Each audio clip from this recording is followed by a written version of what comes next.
فأما من ثقلت موازينه فهو في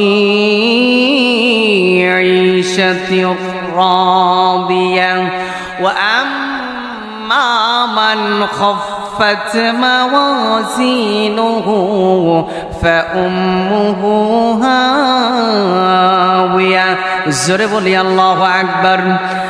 আল্লাহ রাব্বুল আলামিন সুন্দর করে মেসেজ দিয়ে আমাকে আপনাকে জানিয়ে দিলেন হাসরের ময়দানে দ্বিতীয় ভয়াবহ হবে যে নেকির পাল্লা চাইতে যদি গুনার পাল্লা ভারী হয়ে যায় বান্দা তোমার জন্য জাহান্নাম কেউ দুনিয়ার কেউ ঠেকাইতে পারবে না।